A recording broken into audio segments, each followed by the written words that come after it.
আমাদের আজকের গল্পটি দুর্বল হৃদয় মানুষদের জন্য একেবারেই নয়। হ্যালো বন্ধুরা, কেমন আছেন সবাই? ভৌতিক আড্ডাতে আজ আপনারা শুনবেন গ্রাম বাংলায় হাড়হিম করা এক প্রাচীন অভিশাপের গল্প। গল্পের নাম রক্তপুকুরের অভিশাপ। আজকের গল্প পাঠে এবং গল্পের সূত্রধার হিসেবে আপনাদের সাথে আছি আমি সুপাল চন্দ্র দাস। চলুন নিভিয়ে দিন ঘরের আলো আর কান পাতুন অন্ধকারে। শুরু হচ্ছে আমাদের আজকের গল্প রক্তপুকুরের অভিশাপ।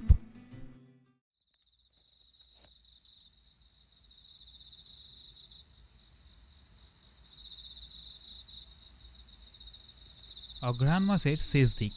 শীতটা এবার যেন একটু বেশি জাঁকিয়ে পড়েছে। ঘড়িতে রাত প্রায় 11টা। লোকাল ট্রেনটা যখন একটা জোর ঝাঁকুনি দিয়ে নিয়ামতপুর হল স্টেশনে এসে দাঁড়ালো, তখন গোটা স্টেশনটা যেন গভীর ঘুমে আচ্ছন্ন। প্ল্যাটফর্মে টিমটিম করে জ্বলছে একটা মাত্র হলুদ সোডিয়াম বাতি, যার চারপাশে কয়েকটা পোকা একঘেয়েভাবে চক্কর কাটছে। ট্রেন থেকে নামলো কেবল একজনই, নাম বিনোদ চক্রবর্তী। বিনোদ পেশায় শহরে এক নামকরা হাসপাতালের তরুণ ডাক্তার। কলকাতা থেকে এত দূরে এক প্রত্যন্ত গ্রামে আসার পেছনে তার একটা বিশেষ কারণ আছে। মাসখানেক আগে সে একটি চিঠি পেয়েছে তার বাবার এক সময় বিশ্বস্ত কর্মচারী মাখন কাকার কাছ থেকে। চিঠিতে বিশেষ কিছু লেখা ছিল না, শুধু কাপা কাপা হাতে লেখা গোটাকতক শব্দ। ছোট বাবু, একবার অন্তত এসো, কর্তা বাবুর ভিটেটা বোধহয় আর বাঁচানো গেল না, ওরা সব নিয়ে নেবে।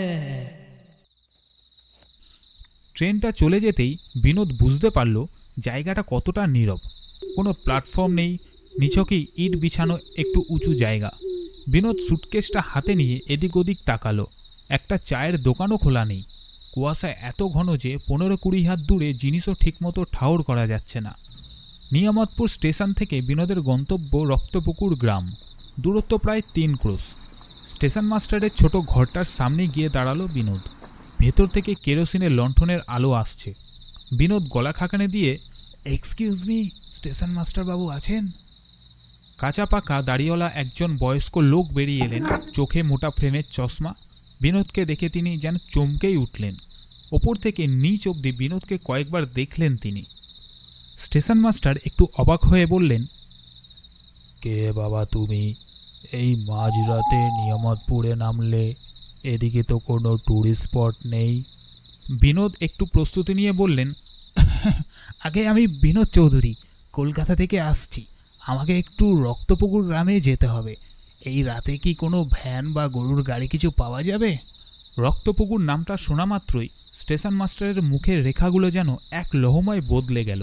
তিনি চশমাটা খুলে একটা পুরনো গামছা দিয়ে মুছতে লাগলেন। স্টেশন মাস্টার গলাটা একটু নামিয়ে বললেন, রক্তপুকুর চৌধুরী বাড়ি? তুমি কি হরিনারায়ণ চৌধুরীর ছেলে? হ্যাঁ, কিন্তু আপনি কি করে জানলেন?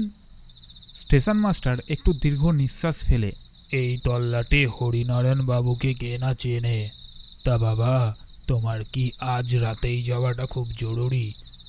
স্টেশনে ওয়েটিং রুমে তো বেঞ্চ পাতা আছে, রাতটা না হয় এখানেই কাটিয়ে দাও, ভোরের আলো ফুটলে চলে যেও।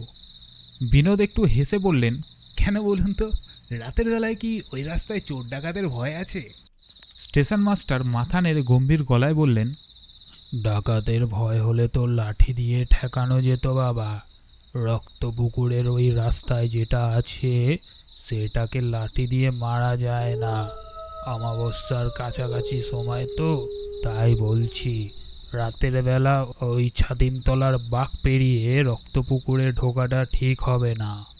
বিনোদ যুক্তিবাদী মানুষ, পেশায় ডাক্তার। ভূতের গল্প সে বইয়ের পাতাতেই সীমাবদ্ধ রাখে, তাই স্টেশন মাস্টারের কথায় সে বিশেষ কান দিল না। বিনোদ বললেন, চিন্তা করবেন না মাস্টারবাবু, আমি ম্যানেজ করে নেব। শুধু বলুন যাওয়ার কোনো ব্যবস্থা হবে কি না?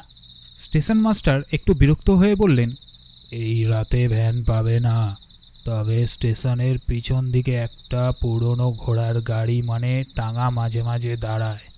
দয়াল বলে একটা লোক চালায়, গিয়ে দেখতে পারো। যদি সে রাজি হয় তবে আমার কথা শোনো বাবা, সাবধানে থেকো, আর আজকে রাতে না গেলেই পারতে। স্টেশনের পেছন দিকটা ঘুটঘুটে অন্ধকার। কুয়াশার চাদরে ঢাকা একটা বিশাল বটগাছের তলায় সত্যি একটা পুরনো টাঙা দাঁড়িয়ে আছে। ঘোড়াটা মাঝে মাঝে পা ঠুকছে মাটিতে। টাঙার চালকের আসনে একজন লোক মাথা নিচু করে বসে আছে, গায়ে একটা কালো রঙের মোটা চাদর জড়ানো।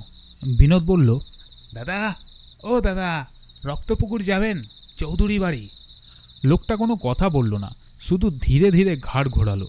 অন্ধকারের জন্য লোকটার মুখটা ঠিকমতো দেখতে পেল না বিনোদ, শুধু বুঝল লোকটা ইশারায় তাকে পেছনে বসতে বলছে। বিনোদ সুটকেসটা নিয়ে টাঙার পিছনে উঠে বসল। একটা ভেজা স্যাঁতস্যাঁতে গন্ধ টাঙাটার ভেতর থেকে আসছে, ঠিক যেন অনেক পুরনো ভিজে কাঠের গন্ধ। লোকটা ঘোড়ার লাগাম টেনে একটা অদ্ভুত আওয়াজ করলো জিভ দিয়ে। টাঙা চলতে শুরু করলো।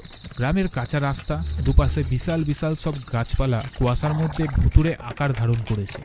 মিনিট 20 চলার পর লোকালয় একেবারেই শেষ হয়ে গেল। এবার শুরু হলো একটা ঘন জঙ্গল মতো রাস্তা। আকাশে চাঁদের আলো নেই। টাঙার সামনের ছোট্ট হ্যারিকেনের আলোটা রাস্তায় 4-5 হাত দূরেই কুয়াশায় হারিয়ে যাচ্ছে। চারদিকে এমন নিস্তব্ধ যে বিনোদের নিজের নিঃশ্বাসের আওয়াজও যেন সে শুনতে পাচ্ছে। হঠাৎ একটা অদ্ভুত জিনিস খেয়াল করল বিনোদ। এতক্ষণ যে একটানা ঝিঝি পোকার ডাক শোনা যাচ্ছিল, সেটা একেবারেই থেমে গেছে। একদম পিনপতন নিস্তব্ধতা। প্রকৃতি যেন কোনো কিছুর ভয়ে শ্বাস আটকে রেখেছে। বিনোদ নীরবতা ভাঙার জন্য বললেন, দাদা, আপনার নাম কি দয়াল? চালক কোনো উত্তর দিল না, সোজা তাকিয়ে আছে সামনের দিকে। বিনোদ একটু জোরে আবার বললেন, দাদা, শুনতে পাচ্ছেন? আর কতক্ষণ লাগবে? চালক এবার ঘাড় না ঘুরিয়ে একটু অদ্ভুত খড়খড়ে গলায় উত্তর দিলেন, এসে গেছি বাবু, ওই তো সামনে ছাতিমতলার বাঘ, ওটা পেরোলেই রক্তপুকুর। কথাটা শেষ হতে না হতেই হঠাৎ টাঙার ঘোড়াটা সজোরে একটি চিহি ডাক ছেড়ে দুপায়ে খাড়া হয়ে দাঁড়িয়ে পড়ল। বিনোদ ছিটকে পড়তে পড়তে কোনো মতে রথটা চেপে ধরে নিজেকে সামলালো। বিনোদ দেখল ঘোড়াটা কিছুতেই আর সামনের দিকে এগোতে চাইছে না। সে ভয়ে থরথর করে কাঁপছে আর পেছনের দিকে সরে আসতে চাইছে। ঘোড়াটার চোখ দুটো বড় বড় হয়ে গেছে। বিনোদ সামনের দিকে তাকালো। হ্যারিকেনের আলোয় সে স্পষ্ট দেখতে পেল কুয়াশার ঠিক মাঝখান দিয়ে রাস্তার এপার থেকে ওপারে একটা লম্বা সাদাটে কুয়াশার মতো আস্তরণ ধীরে ধীরে ভেসে যাচ্ছে। কিন্তু সেটা কোনো সাধারণ কুয়াশা নয়, তার একটা নির্দিষ্ট আকার আছে। মনে হচ্ছে যেন লম্বা চুলওয়ালা কোনো নারী মূর্তি মাটি থেকে অন্তত 1 হাত শূন্যে ভেসে রাস্তা পার হচ্ছে। বাতাসটা এক লহুমায় বরফের মতো ঠান্ডা হয়ে গেল। বিনোদের নাকে হঠাৎ একটা উগ্র পচা মাংসের গন্ধ এসে ধাক্কা মারল। তার কানের ঠিক পাশ দিয়ে একটা ঠান্ডা হাওয়া ফিসফিস করে যেন তার নাম ধরে ডাকল। বিনোদ জমে পাথর হয়ে গেল। তার চোখের সামনে মূর্তিটা বাদিকে ঘন বাঁশবাগানে অন্ধকারে মিলিয়ে গেল। দয়াল টাঙা চালক একটুও না ঘাবড়ে স্বাভাবিক গলায় বললেন, বাবু, শক্ত করে ধরুন, ওকে আজ রাস্তা ছাড়তেই হবে। দয়াল সজোরে ঘোড়ার পিঠে চাবুক মারল। টাঙাটা আবার অন্ধকারের বুক চিরে ছুটতে শুরু করল রক্তপুকুর গ্রামের দিকে, যেখানে বিনোদের জন্য অপেক্ষা করছে এক চরম ভয়ঙ্কর অতীত। ছাতিমতলার বাঁক পেরিয়ে টাঙাটা যখন রক্তপুকুর গ্রামের সীমানায় এসে ঢুকল, ঘড়িতে তখন প্রায় 12:30। কুয়াশার চাদরটা এখানে যেন আরও ঘন, আরও জমাট বাঁধা। টাঙার সামনে ছোট হ্যারিকেনের আলোটা যেন সেই কুয়াশার সাথে পাল্লা দিয়ে হার মানছে। বিনোদ খেয়াল করল গ্রামের ভেতরে ঢোকার পর থেকেই রাস্তার দুপাশের দৃশ্যটা কেমন যেন বদলে গেছে। শহরে বা অন্য সাধারণ গ্রামে যেমন মাটির বাড়ি বা ইটের দালান চোখে পড়ে, এখানে সেরকম কিছুই নেই। দুপাশে শুধু বড় বড় আম আর কাঁঠাল বাগান, আর তার মাঝখান দিয়ে সাপের মতো এঁকে বেঁকে চলে গেছে এই লাল মাটির এবড়ো খেবড়ো রাস্তা। গোটা গ্রামটা যেন একটা গভীর অস্বস্তিকর ঘুমে আচ্ছন্ন। একটা কুকুরের ডাক নেই, একটা পাখির আওয়াজ নেই, শুধু টাঙার চাকার ক্যাঁচ ক্যাঁচ শব্দটা এই নিস্তব্ধটাকে চিরে দিচ্ছে। মিনিট 15 চলার পর টাঙাটা হঠাৎ একটা বিশাল মরচে ধরা লোহার গেটের সামনে এসে দাঁড়ালো। দয়াল টাঙা চালক মুখ না ঘুরিয়ে চাপা গলায় বললেন, বাবু নামুন, চৌধুরী বাড়ি এসে গেছে, আমি আর এক পাও এগোবো না।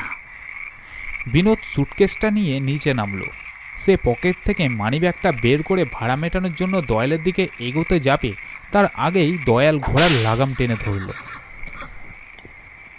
দয়াল তাড়াহুড়ো করে বলল, টাকা লাগবে না বাবু, আপনি বেঁচে ফিরে গেলে তখন না হয় দেবেন। শুধু একটা কথা বলি, রাতের বেলা নিজের ঘরের চৌকাঠ পেরোবেন না। যা দেখার দিনের আলোয় দেখে নেবেন। আসি। বিনোদ কিছু বলার সুযোগই পেল না। দয়ালের টাঙাটা মুহূর্তের মধ্যেই কুয়াশার গভীরে অদৃশ্য হয়ে গেল। বিনোদ একটা দীর্ঘশ্বাস ফেলে সামনের দিকে তাকালো। কুয়াশার আবছা চাদরের ওপর থেকে উকি মারছে রক্তপুকুরের সেই কুখ্যাত চৌধুরী বাড়ি। গেটের দুপাশে দুটো বিশাল থাম, প্লাস্টার খসে গিয়ে ভেতরের পুরনো ইট বেরিয়ে পড়েছে। গেটের লোহার রডগুলো জং ধরে কালচে হয়ে গেছে।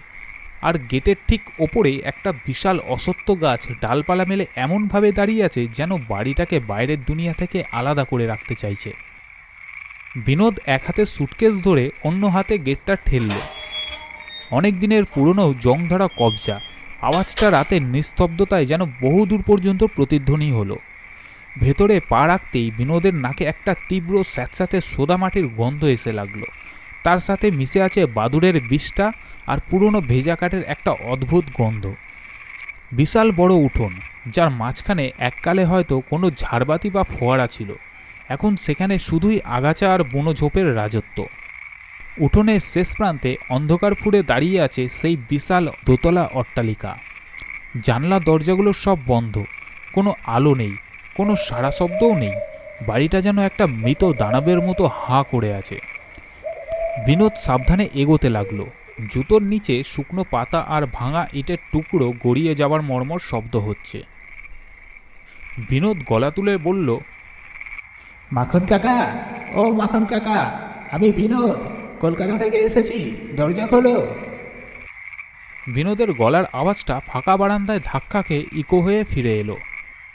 হঠাৎ দোতলার একদম ডান দিকের কোণের একটা জানলার খড়খড়ি সামান্য একটু ফাঁক হলো। বিনোদ স্পষ্ট বুঝতে পারল কেউ যেন ওপর থেকে নজর রাখছে তার ওপর, কিন্তু আলো না থাকায় মুখটা দেখা গেল না। পর মুহূর্তেই খড়খড়িটা আবার বন্ধ হয়ে গেল। বিনোদ একটু বিরক্ত আর নার্ভাস হয়ে বলল, কে কে কে ওখানে? মাখন কাকা, তুমি আছো? ঠিক সেই মুহূর্তে একতলার বিশাল নকশা করা সেগুন কাঠের সদর দরজাটা ক্যাঁচ করে একটুখানি খুলে গেল।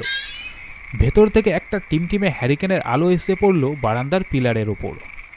দরজার ফাঁক দিয়ে যে মুখটা উকি মারল তাকে দেখে বিনোদ এক মুহূর্তের জন্য শিউরে উঠল। লোকটার বয়স অন্তত 70 পেরিয়েছে। চামড়াগুলো কুঁচকে হাড়ের সাথে মিশে আছে।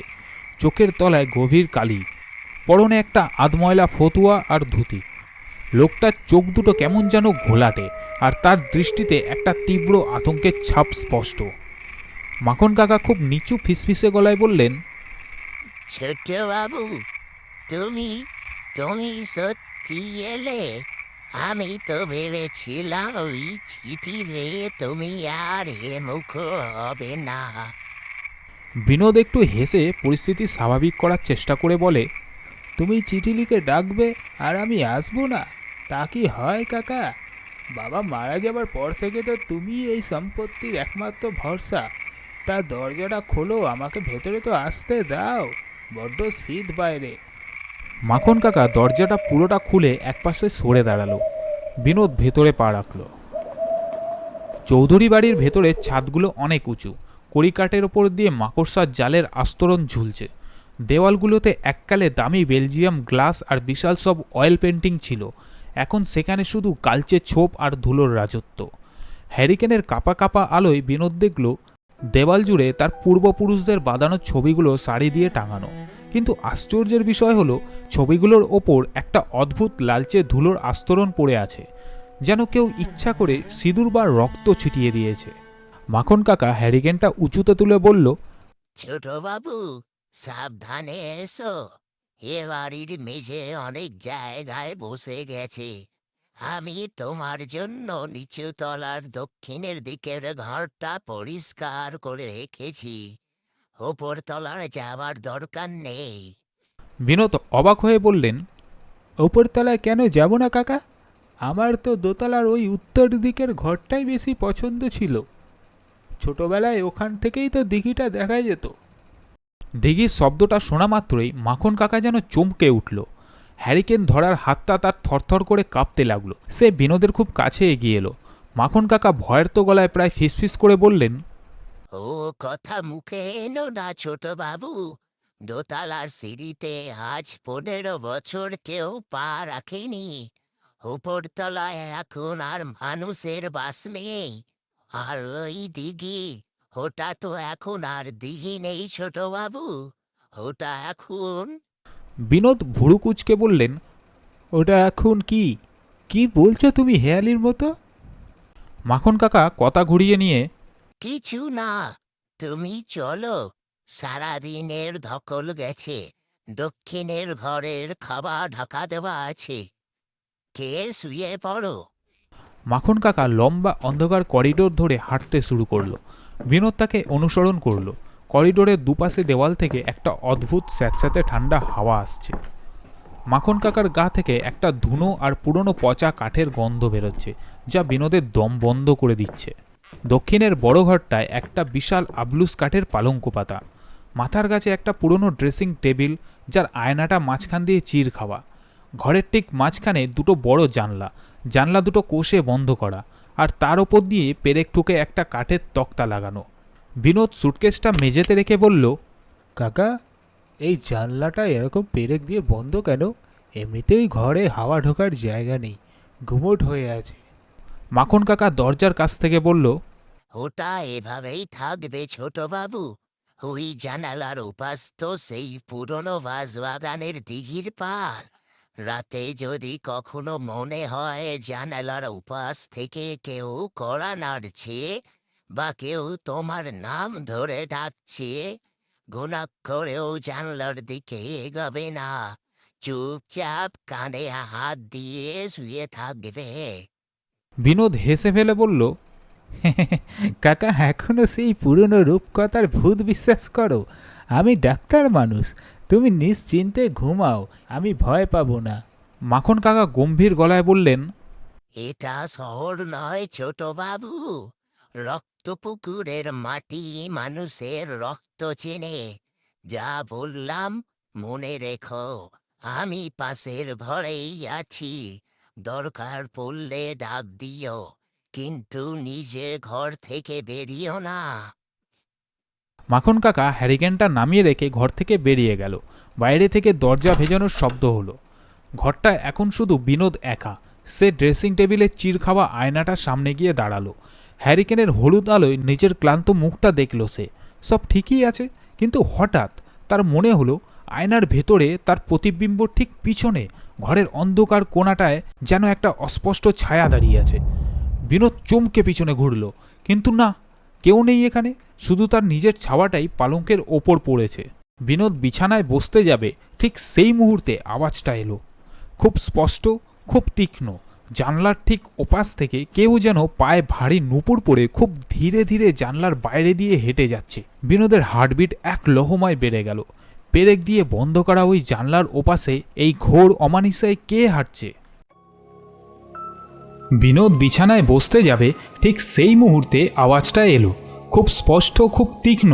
জানলার ঠিক ওপাশ থেকে কেউ যেন পায়ে ভারী নুপুর পরে খুব ধীরে ধীরে জানলার বাইরে দিয়ে হেঁটে যাচ্ছে।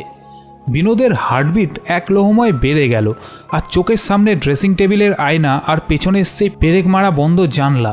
মাখন কাকার সাবধান বাণীটা তার কানের কাছে বাজতে লাগলো, ঘুণাক্ষরেও জানলার দিকে এগোবে না। কিন্তু বিনোদ যুক্তিবাদী মানুষ, পেশায় ডাক্তার। তার মন মানতে চাইছে না যে জানলার ওপাশে কোনো অশরীরী কিছু আছে। সে নিজেকে বোঝাতে লাগলো, হয়তো গ্রামের কোনো বউ এত রাতে কোনো দরকারে পুকুর ঘাটে এসেছে, কিন্তু এই কনকনের শীতে মাঝরাতে আর এই পরিত্যক্ত বাগানে কে আসবে? বিনোদ খুব নিচু গলায় নিজেকে সাহস জোগাতে বলল, কে কে ওখানে? বাইরে থেকে কোনো উত্তর এলো না। নিস্তব্ধতা যেন আরও ভারী হয়ে চেপে বসলো ঘরটায়। বিনোদ সাবধানে বিছানা থেকে উঠল। ফ্লোরে পুরনো কাঠের তক্তাগুলো তার পায়ের চাপে ক্যাঁচ ক্যাঁচ করে আওয়াজ করে উঠল। সে ধীরে ধীরে জানলার দিকে এগোতে শুরু করলো। জানলাটা আগাগোড়া শক্ত কাঠের তক্তা আর বড় বড় মরচে ধরা পেরেক দিয়ে বন্ধ করা, কিন্তু দুটো তক্তার মাঝখানে সামান্য একটু ফাঁক আছে, যেখান দিয়ে বাইরের অন্ধকারটা আবছা বোঝা যায়। বিনোদ যখন জানলার ঠিক এক হাত দূরে দাঁড়িয়ে, হঠাৎ তার নাকে এসে লাগলো সেই পরিচিত উগ্র গন্ধটা। টাঙায় বসে ছাতিমতলার বাঁকে যে পচা মাংস আর পুরনো ধুনোর গন্ধটা সে পেয়েছিল, ঠিক সেই একই গন্ধ। বিনোদ জমে পাথর হয়ে গেল।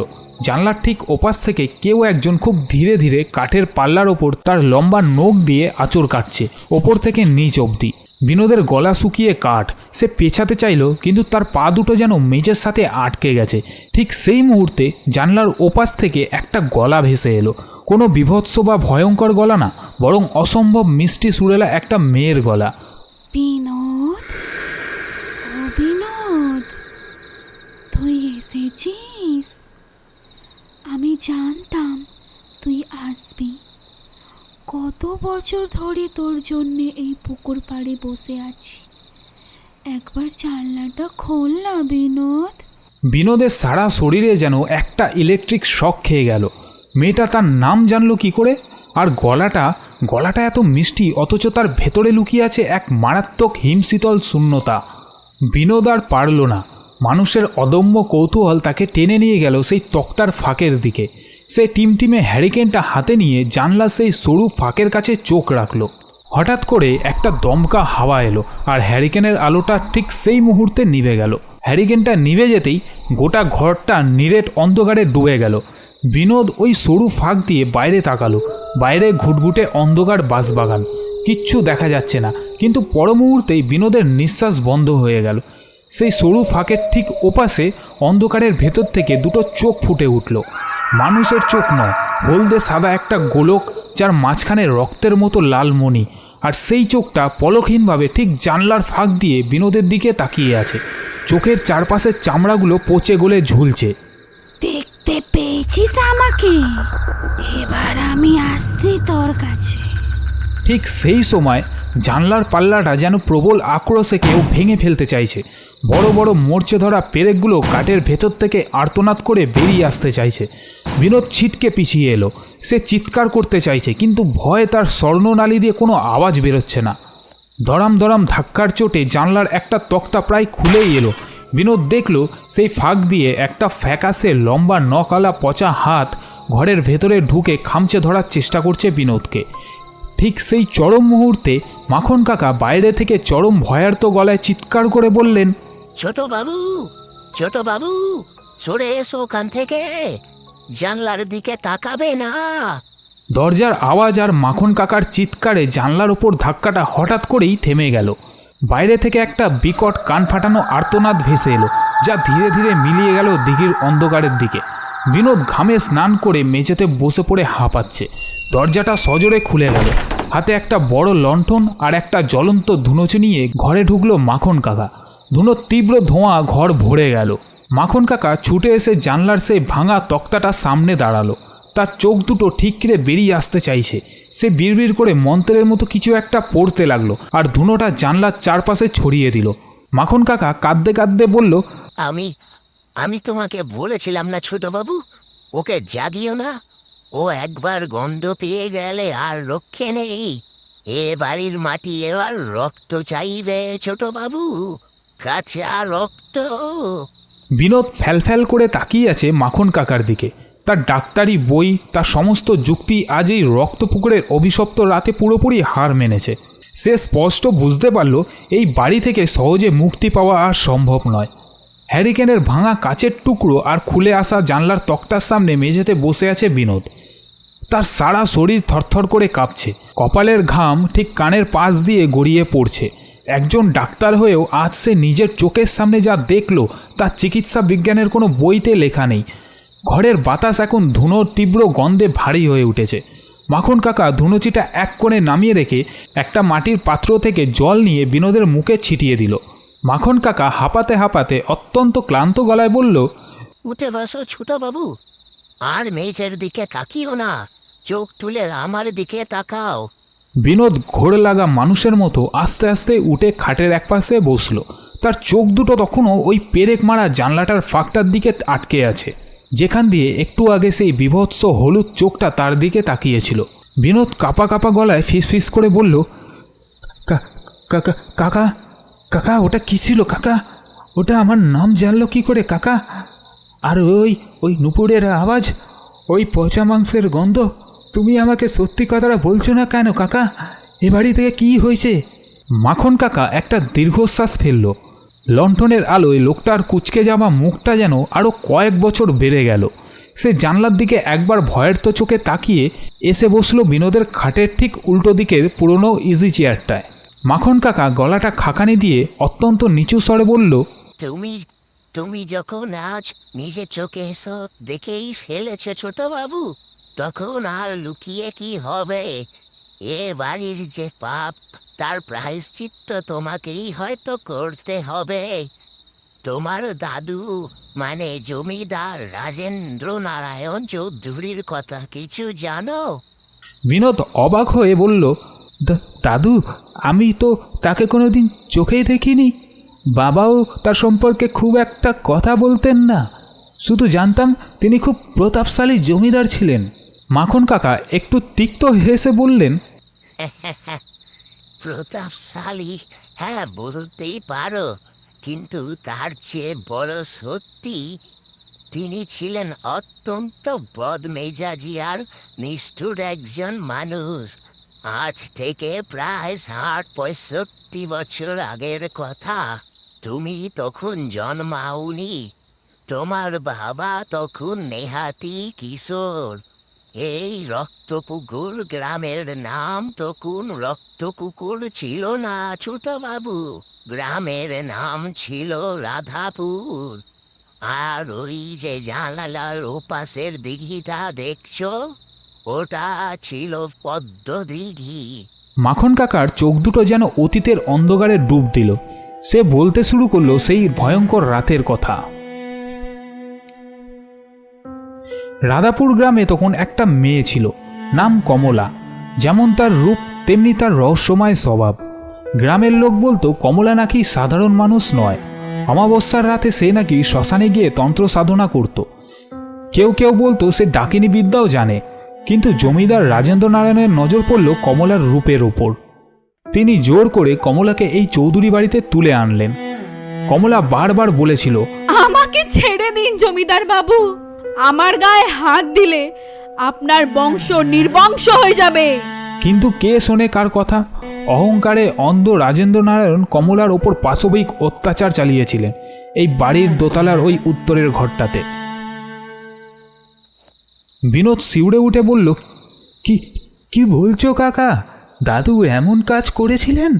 মাখন কাকা মাথা নেড়ে বললেন, শুধু তাই নয় ছোট বাবু, কমলা যখন অত্যাচারে আধমরা হয়ে গেল, তখন সে নিজের রক্ত দিয়ে এই দোতলার ঘরের মেঝেতে এক অদ্ভুত চক্র এঁকে পয়সাচি মন্ত্র পড়তে শুরু করেছিল।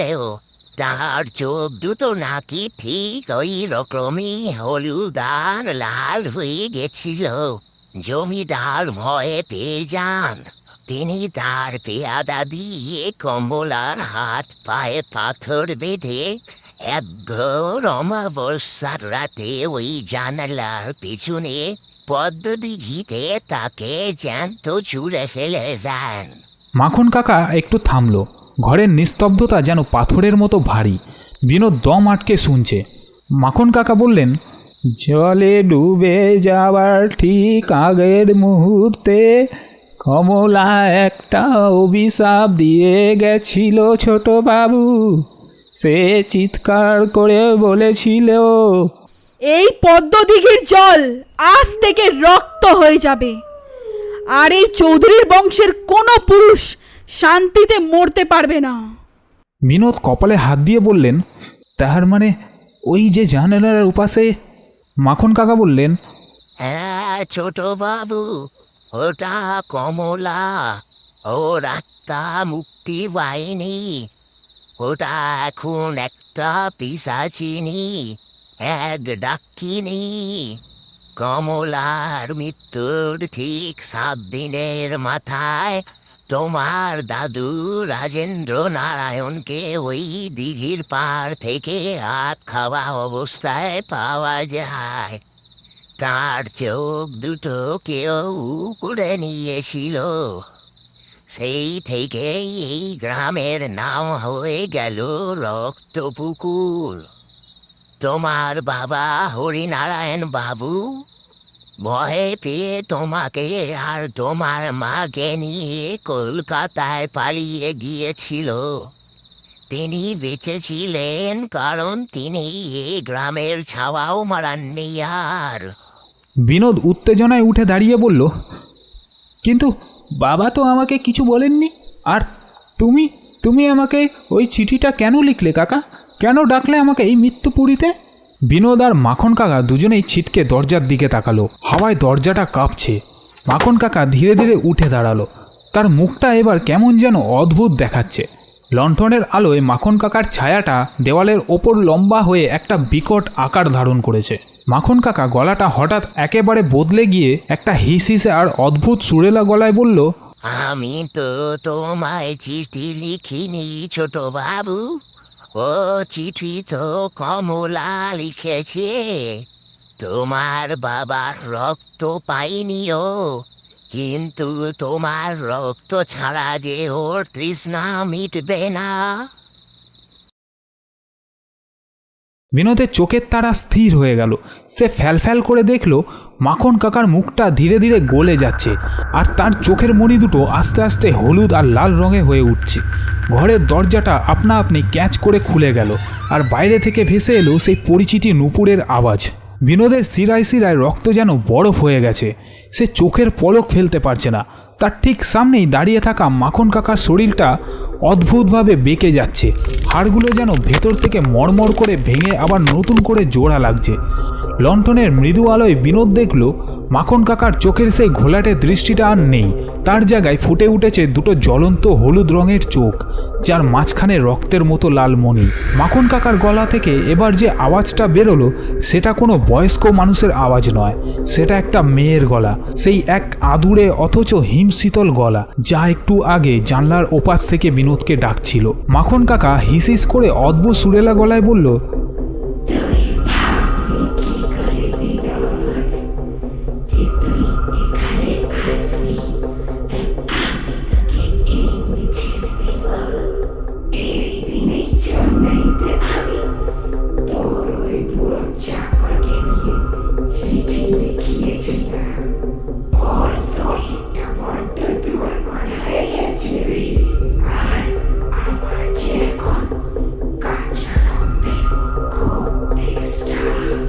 কথাগুলো শেষ হওয়ার আগেই মাখন কাকার মুখটা একটা হিংস্র জানোয়ারের মতো বিকৃত হয়ে গেল। তার হাত দুটো অস্বাভাবিক লম্বা হয়ে বিনোদের গলার দিকে ধেয়ে এলো। বিনোদ আতঙ্কে চিৎকার করে বলল, কাকা কাকা কি করছো? ছাড়ো আমাকে কাকা। বিনোদ পেশায় ডাক্তার, তার শরীরে যথেষ্ট জোর আছে। সে এক ঝটকায় নিজেকে সরিয়ে নিল। মাখন কাকার লম্বা নখগুলো বিনোদের ঘাড়ের পাশ দিয়ে খামচে গিয়ে কাঠের পালঙ্কে বিঁধে গেল। পালঙ্কের শক্ত কাঠ মাখনের মতো ফালফাল হয়ে গেল। বিনোদ বুঝতে পারল এই মুহূর্তে তার সামনে যে দাঁড়িয়ে আছে সে কোনো মানুষ নয়, সে সাক্ষাৎ মৃত্যু। বিনোদের চোখ পড়ল ঘরের কোণে পড়ে থাকা জ্বলন্ত ধনুচিটার দিকে। আগুন, হ্যাঁ আগুনই একমাত্র ভরসা। মাখন কাকা দ্বিতীয়বার বিনোদের ওপর ঝাঁপিয়ে পড়ার আগেই বিনোদ প্রবল বেগে ডাইভ দিয়ে ধনুচিটার হাতল ধরে ফেলল। আর এক মুহূর্ত না ভেবে জ্বলন্ত ধুনো আর গনগনে কয়লা সমেত ধনুচিটা সে সজোরে ছুঁড়ে মারল মাখন কাকার মুখের ওপর। জ্বলন্ত ধুনো আর আগুনের ফুলকিগুলো মাখন কাকার গায়ে লাগতেই সেই যন্ত্রণায় ছটফট করে উঠল। একটা অদ্ভুত কালো ধোঁয়া বেরোতে শুরু করলো তার শরীর থেকে। বিনোদ আর এক সেকেন্ডও দাঁড়ালো না। সে এক লাফে খোলা দরজা দিয়ে অন্ধকার করিডোরে বেরিয়ে গেল। চৌধুরী বাড়ির করিডোরটা একেবারে ঘুটঘুটে অন্ধকার। একটা লণ্ঠন বা প্রদীপ কোথাও জ্বলছে না। বিনোদ শুধু নিজের নিঃশ্বাসের আওয়াজ আর বুকের ধুকপুকানি শুনতে পাচ্ছে। সে অন্ধের মতো দুহাত সামনে বাড়িয়ে সদর দরজার দিকে ছুটতে লাগলো। তার মনে একটাই লক্ষ্য, যে কোনো মূল্যে এই অভিশপ্ত বাড়ি থেকে তাকে বেরোতে হবে। হঠাৎ একটা জোরালো বিদ্যুতের ঝলকানি আকাশ চিরে দিল, আর সেই এক সেকেন্ডের আলোয় বিনোদ করিডোরের দেওয়ালে যা দেখল তাতে তার হৃৎস্পন্দন থেমে যাওয়ার জোগাড়। দেওয়ালে টাঙানো তার পূর্বপুরুষদের অয়েল পেন্টিংগুলো, সেগুলো আর আগের মতো নেই। প্রতিটি ছবির চোখগুলো যেন জীবন্ত হয়ে উঠেছে, আর তারা সবাই বিনোদের দিকে তাকিয়ে আছে। ছবির ফ্রেমগুলো থেকে ফোঁটা ফোঁটা লাল রক্ত গড়িয়ে পড়ছে মেঝের ওপর। বিনোদ ভয়ে কাঁদতে কাঁদতে বলল, ভগবান ভগবান আমাকে বাঁচাও, আমাকে বের করে দাও এখান থেকে ভগবান। বিনোদ অবশেষে সদর দরজার সেই বিশাল সেগুন কাঠের পাল্লা দুটোর কাছে পৌঁছালো। সে পাগলের মতো দরজার হাতল ধরে টানতে শুরু করলো। বিনোদ বলল, খোল খোল, দরজা খোল, দরজা খোল, কেউ আছো বাইরে? দরজাটা খুলো, আমাকে বাঁচাও। কিন্তু দরজা এক চুলও নড়ল না। সেটা বাইরে থেকে বিশাল কোনো তালা দিয়ে বন্ধ করা। বিনোদের বুকের ভেতরটা শূন্য হয়ে গেল। সে চার দেওয়ালের মাঝে পুরোপুরি আটকে পড়েছে। ঠিক সেই মুহূর্তে করিডোরের একদম শেষ প্রান্ত থেকে, যেখান থেকে বিনোদ দৌড়ে এসেছে, সেখান থেকে একটা আওয়াজ ভেসে এলো। কেউ একজন অন্ধকার ফুঁড়ে ধীরে ধীরে তার দিকেই এগিয়ে আসছে। তার শরীর থেকে টপ টপ করে জল ঝরার শব্দ স্পষ্ট শুনতে পাচ্ছে বিনোদ। বাতাসের উগ্র পচা গন্ধটা ক্রমশ তীব্র হচ্ছে। ঠিক সেই মুহূর্তে একটা অচেনা কণ্ঠ থেকে আওয়াজ এলো, পালাবি কোথায় বিনোদ? এই বাড়ির দরজা তোর দাদু নিজের হাতে বন্ধ করেছিল। আজ তুইও পারবি না পালাতে। আজ কাউকে আমি ছাড়বো